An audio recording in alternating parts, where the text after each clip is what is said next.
ISB application essays.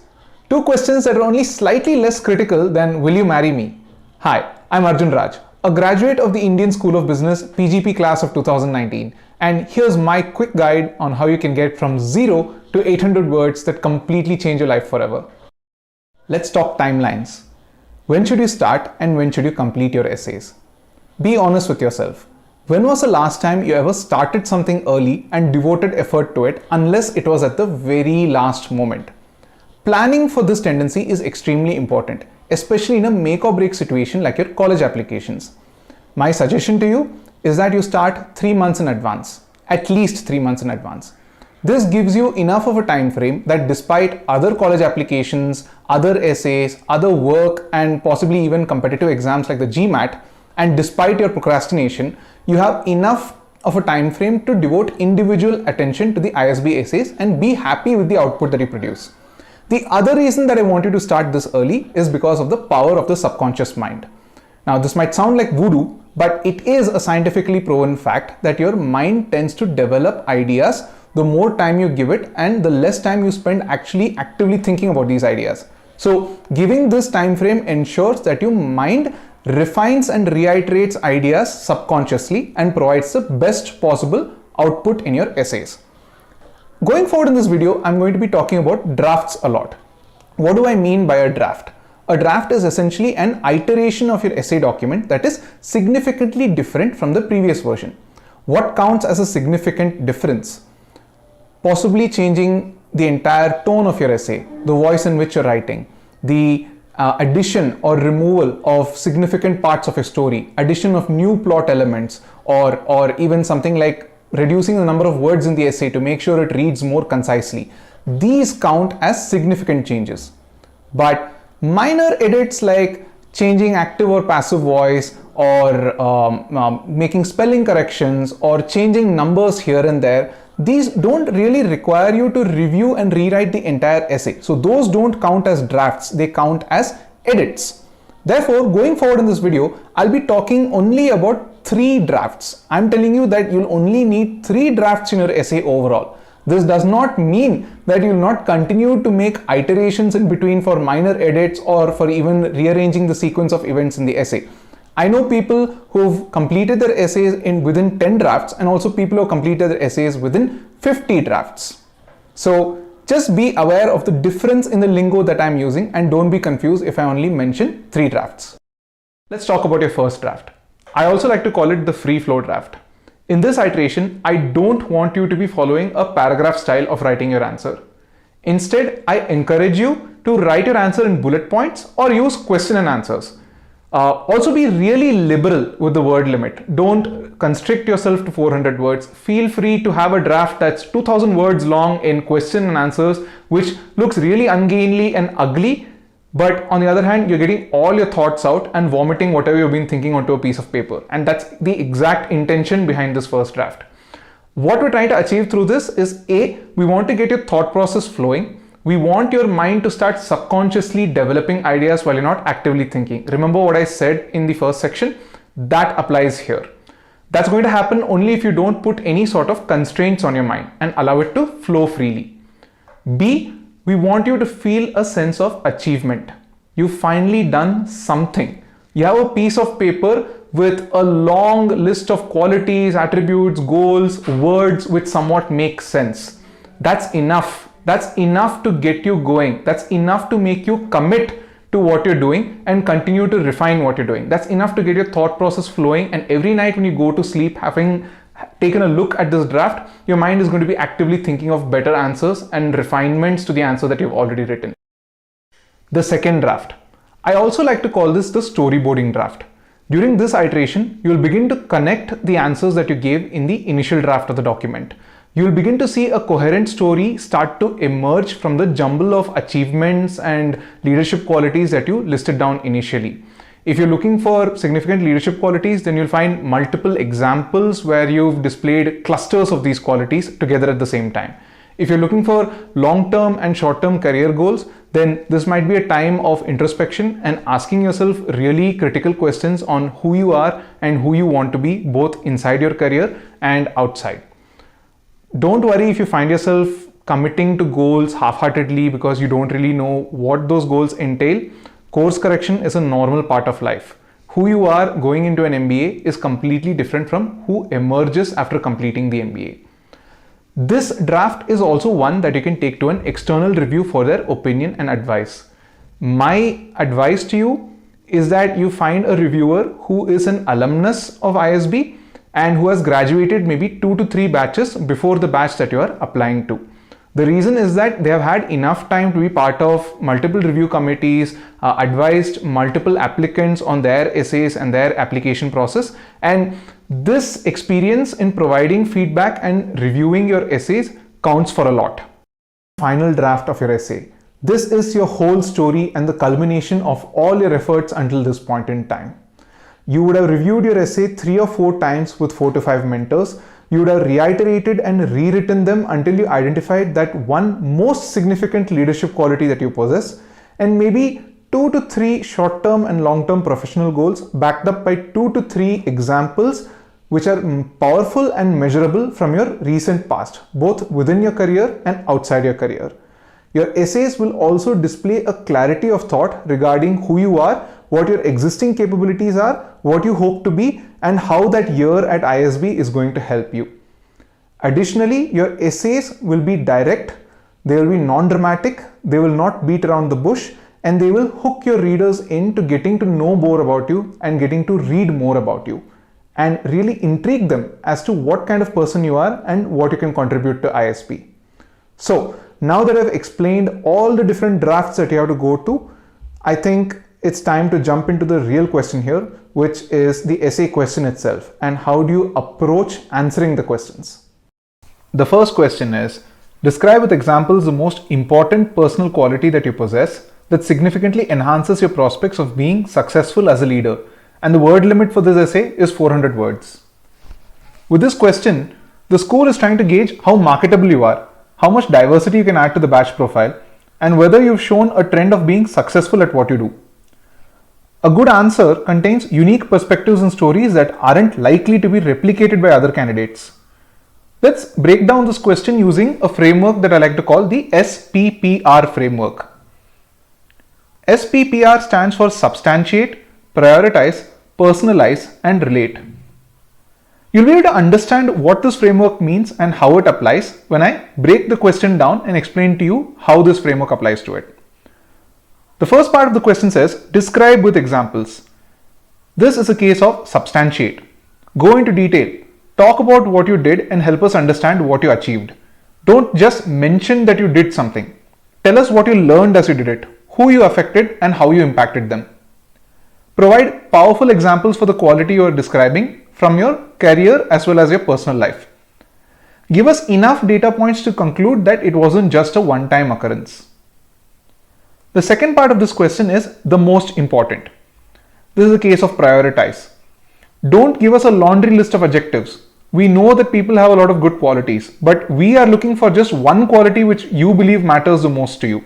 So stay true to the wording of the question. The third part of this question is personal quality that you possess. This is a case of personalize. Don't tell us that you are sincere or committed or honest or hardworking. Give us a personal statement of belief. If you're committed, maybe you want to word your belief as life is too short to be casual about what you love. Or maybe you want to quote a famous personality like the Buddha, who said, the problem is we think we have time. This introductory sentence or this kind of a statement is a hook that causes the reader to continue to read your essay and invest time in trying to understand more about you. The last part of this question is significantly enhances your prospects of being a successful leader. The key words to remember here are successful leader. So the question is asking you to relate your quality to your career goals. It's important that you keep the answer to your next essay question in mind when you write this answer. Remember, you have to align your chosen quality with the qualities necessary for success in your chosen career, be it in the short term or in the long term. Now, what would your answer look like if you applied this framework? To show you, I've modified a sample essay and I've put it up on the screen for you to read. I just need to make a disclaimer here that this is not an actual essay that was written by a candidate to the Indian School of Business. I did not apply using this essay. It's just a sample that I put together for your reference. I'm going to be reading this essay out. If you feel that I'm going too fast, feel free to pause the video, read it, and then continue. Arjun is a man of focus, of commitment, of sheer will. I once saw him kill 3 men in a bar with a pencil. With a damn pencil. This quote, adapted from the movie John Wick, describes a fictional assassin. I never thought my senior manager at Ford Motor Company would praise me this way before the India Group CEO at the end of my 2-hour-long explanation of a plan to prevent $15 million worth of Ford cars from being scrapped. But it perfectly described my mindset over the previous 48 hours as I walked the entire 1,000 feet of the SUV production line multiple times to pinpoint the source of barely discernible 2mm long weld splatters that were ruining the paintwork of 100 cars every hour. It described 10 hours of meetings with experts from our welding robot suppliers from 6 different time zones, wrangling explanations, rectifications, and expertise. It described the last 3 hours of that nightmare when my sleep-deprived, coffee-saturated brain struggled to change the font in a text box on a slide for 15 minutes.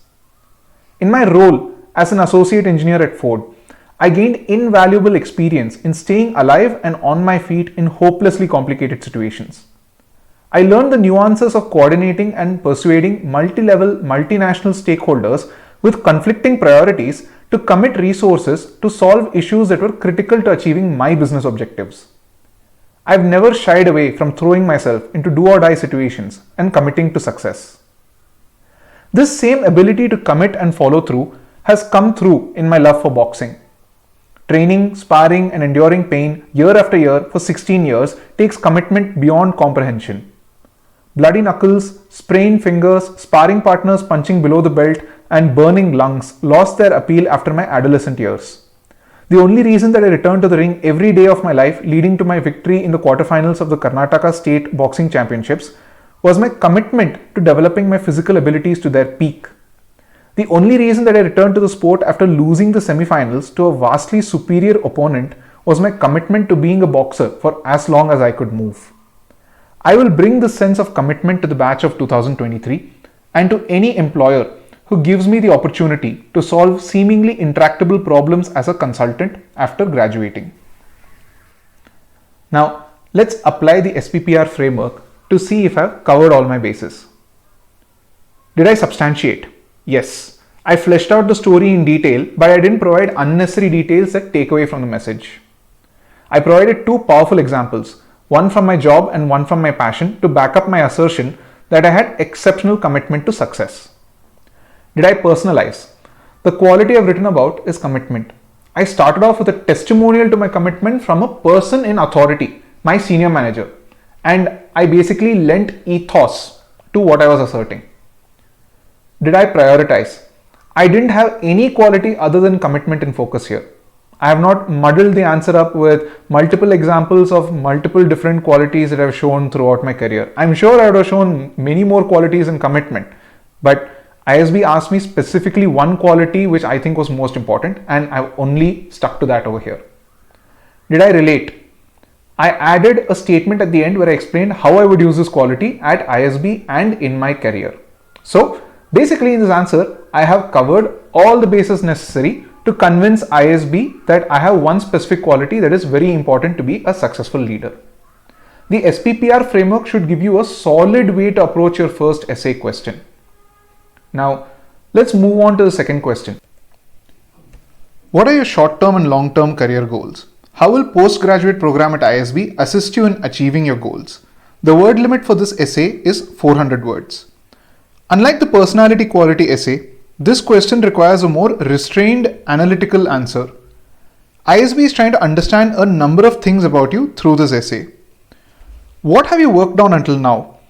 What have you learned in your career until now? Do you have a clear and realistic idea about what you want to do next? Does this goal require specific skill sets that you can only learn at an MBA? If they are not specific to an MBA, why did you still prioritize an MBA over other options? Or why did you choose ISB over other MBA schools? These are the questions that you will need to answer in order to provide an optimal output for this essay. The first step to understanding this is to understand what a career goal constitutes. While reviewing ISB applications essays and coming across a few sample essays, I've received such goals as I want to be a PADI certified scuba diver and set up surf schools at private beach resorts, or in 5 years, I will take my travel vlog channel on YouTube to 2 million plus subscribers. Now, these goals are respectable in and of themselves, of course, but do you really need an MBA to do these things? Do you need knowledge of corporate strategy or multivariate analysis to do either of these things? I don't think so. I don't think that these are relevant career goals per se. See, when you're applying to a college like ISB, you need to be aware of the costs and benefits of what you're doing. The costs are massive, right? 35, 40 plus lakhs in fees, one entire year of earnings gone, disruption to your work and career progress, you're moving cities, staying away from family is going to cause a significant bit of disruption to your life. And you need to be aware of what exactly the benefits are and whether they actually outweigh the costs. So a good way to start is by defining what a relevant career goal is.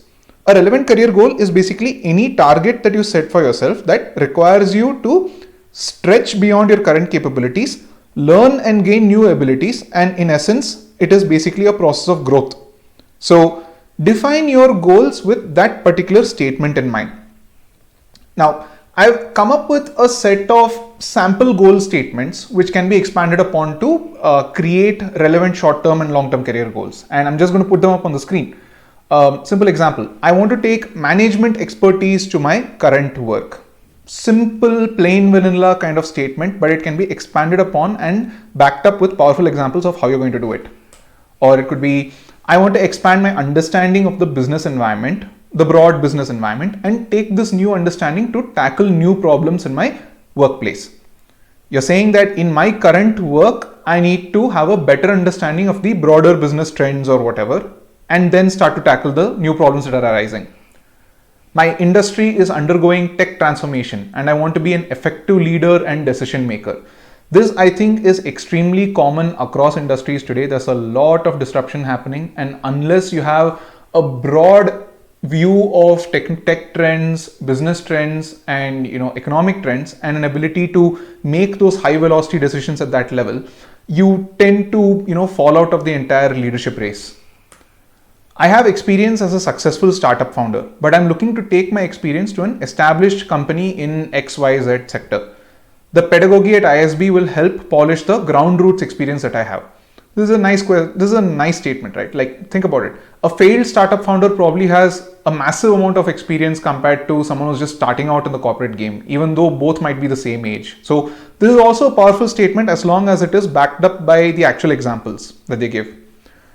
Keeping all this in mind, I've created a simple sample essay where you can go through the answer and try to figure out whether all the elements I've talked about previously are being covered. I just want to provide that same disclaimer again. This is not my ISB essay. It is not any student's essay. It's just something that I made up. So don't think that this is the only way or only style to write an essay and that this has to be replicated across. Don't think that. Everybody has their own unique style. That being said, I'm going to put the essay up on the screen and read. If you feel that I'm going too fast, if you need more time to examine elements of the essay, feel free to pause the video, take your time, read it and come back.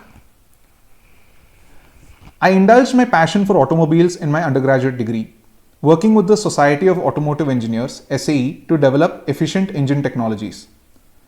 I joined Ford Motor Company as an associate engineer after graduating, hoping to understand the scale of complexities in the automobile ecosystem, preventing the quick development and deployment of seemingly scalable technologies. I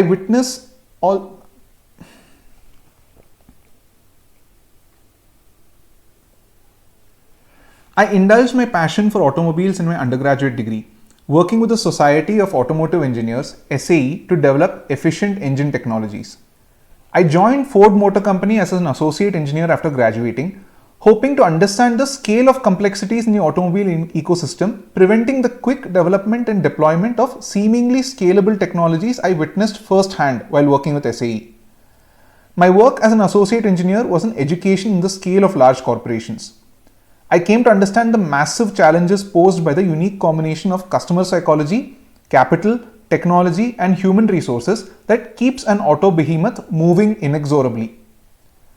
Continuing in my present trajectory at Ford, I will eventually become a subject matter expert in product development and manufacturing. While this will fast track my journey to a leadership position within the organization's core competency, I am more excited by the upheavals in the auto sector caused by the advent of connected technologies, electric and autonomous vehicles, and the sharing economy. My expertise in core automobile manufacturing will be insufficient to make the kind of high velocity strategic decisions that will be necessary in the future. My short-term goal is to join an automobile consulting firm and help solve the strategic and operational problems faced by global auto parts suppliers, manufacturers, and logistics partners. This will enable me to gain the cross-functional expertise and exposure that I will require to achieve my long-term goal of becoming a venture capitalist, investing in scaling up small players in the auto ecosystem, innovating at the ground roots level. I have the requisite technical and people skills needed to flourish in this industry. ISB's PGP has a distinction of representing the fast-paced consulting mode of living and working that I covet. The case study-based learning format will help me effectively analyze broad industry problems and collaborate with team members with vastly different perspectives to come up with out-of-the-box solutions. This way, I get to avoid the siloed thinking that plagues anyone that works for a long time in the same industry. Case competitions, group discussions, and case prep with the consulting club will provide constant opportunities to learn by osmosis from my batchmates. The opportunity to lean on the experience of 10,000 plus alumni will be an invaluable addition to the roster of resources I will need to achieve my long-term ambitions. With these enhanced capabilities, I hope to take the next big leap in my career. Just take a moment to let this essay sink in and try to analyze whether all the points that I talked about before are being covered. First of all, I gave a brief background of what I have done, what I have learned, what kind of capabilities I already have as a result of my work. That comes out in the first paragraph itself. I've talked about what will happen if I continue in the current trajectory versus what will happen if I come to ISB. I've provided it kind of a background in the second paragraph.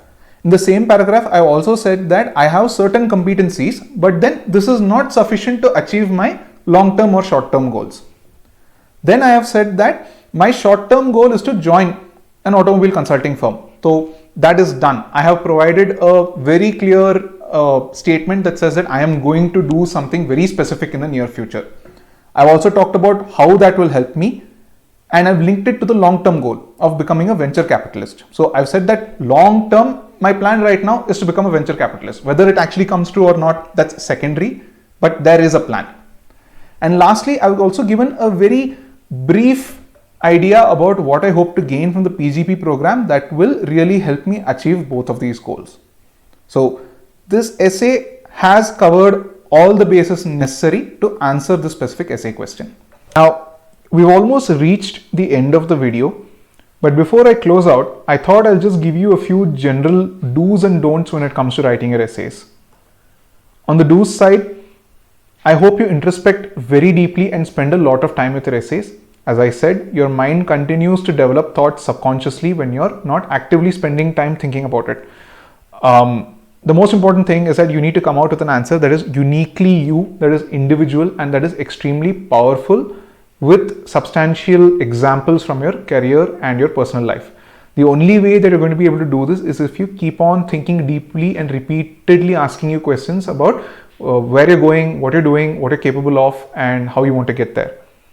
Review your essays repeatedly with qualified advisors.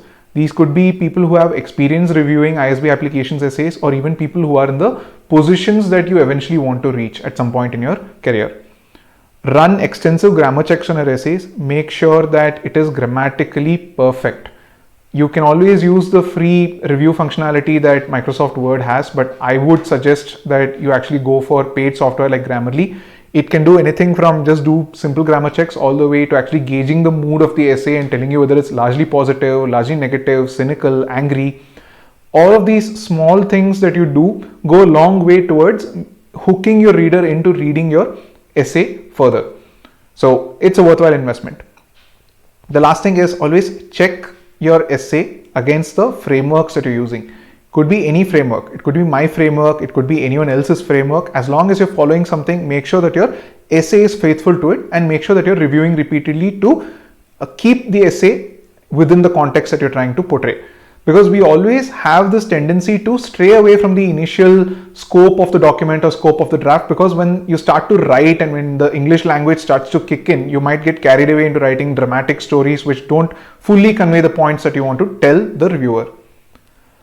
On the don't side of things, first of all, don't plagiarize. This is obvious. There's a lot of plagiarism check softwares out there which can clearly indicate whether you've copied statements or even used general sentence structures from someone else's existing essay. Even within ISB for assignments, plagiarism software is used to check whether the answer has been copied, and only then it is graded. So make sure that you are absolutely not copying anyone else's essay. It's okay to be inspired by them. It's okay to take a few ideas from them, core ideas at least, and then develop them on your own and write it in your own language, but do not plagiarize. Second thing is, don't be generic. This is an absolute no. These are your 800 words, your one chance in a lifetime to tell ISB that you're worth being admitted. So don't screw it up by being generic, like I am honest, I am hardworking, therefore you should take me in. It will not work. India is an extremely large country and the job and education marketplaces are extremely competitive. So keep that in mind and make your answers really punchy, really unique. Third thing is, do not delay your start. As I said, it is always good practice to start your essays at least 3 months before the deadline. The more you delay your start, the less time you have to introspect, the less time you have to really provide a quality output in your ISB applications essay. Don't use corporate jargon. This is very important. A lot of us have worked in specific industry or specific sector for a very long time. So we take a few words for granted. The problem is that the person reviewing your essay in the admissions committee probably does not come from the same background. And when you provide this jargon to such a person, they're absolutely not going to be able to understand it. They're just going to ignore the point outright and move on. And that point may have been really important to illustrate what you're doing. So go through your essay repeatedly, send it to someone who's not from your workplace, not from your sector, and have them read through it and tell you whether there's something they didn't understand. The last thing is, do not lean on your vocabulary to compensate for poor clarity of thought. Sometimes we like to use extremely big words to fill in gaps or just get to that 400 word mark. Don't do that. Make sure that you actually have content to write about. It's always better to write a very meaningful essay with very simple language than to conjure some sort of essay that is extremely complex in vocabulary but does not have any real good thought behind it. Hey, thanks a lot for sticking it through to the end of this video. If you like the content, please feel free to like and share this video with other people who might be looking to apply to the ISB PGP program. Now, if you like the content and would like to see more of this kind of videos, feel free to subscribe and let me know in the comments what you would like me to make next. Aside from that, wish you all the best of luck with your applications, stay safe, and I hope to see you real soon in another video.